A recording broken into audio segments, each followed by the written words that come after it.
शिव को प्रिय है पुष्प में आंक का पुष्प, जो आंकड़े का पुष्प होता है शंकर को बड़ा प्रिय है। और दूसरे नंबर पर शंकर को प्रिय है शमी का पुष्प, बहुत ध्यान देना महाराज। तीसरे नंबर पर शंकर को प्रिय है महाराज सरसों का पुष्प। सरसों होती है ना, जो राई अपन बोते हैं, सरसों बोते हैं, उसमें पीले कलर का जो पुष्प लगता है। हमारा तो निवेदन रहता है जब तक सरसों आए तो प्रयास करा करो कि सरसों के 108 पुष्प शंकर भगवान पर चढ़ाना प्रारंभ कर दो। महाराज ये पक्का है कि वर्ष भर कोई बड़ी बीमारी आपको घेर नहीं सकती अगर सरसों के फूल शिव को चढ़ रहे हैं तो।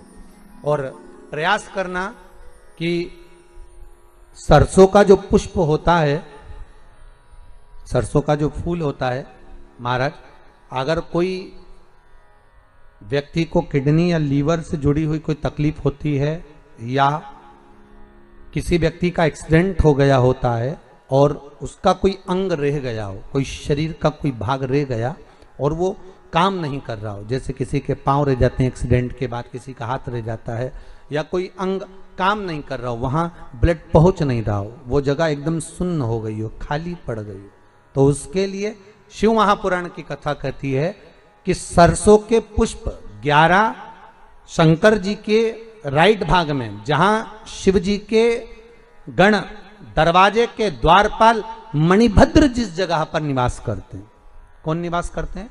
मणिभद्र। शंकर जी के दरवाजे के द्वारपाल हैं मणिभद्र जी। तो मणिभद्र दरवाजे के द्वारपाल में राइट भाग में मणिभद्र जी विराजते हैं। मतलब राइट भाग कौन सा हुआ? जब आप मंदिर से बाहर निकलेंगे तो राइट भाग, मंदिर में प्रवेश करेंगे जब राइट नहीं होना चाहिए, आप मंदिर से जब जाएं तो राइट भाग। मतलब आप मंदिर से राइट से जाएंगे तो शंकर जी का भी राइट हो जाएगा, क्योंकि शिव जी ऐसे बैठे हैं तो शंकर जी का भी राइट हो गया, देवता उनका भी राइट हो गया, तो राइट भाग सीधा हाथ मणिभद्र जी का स्थान।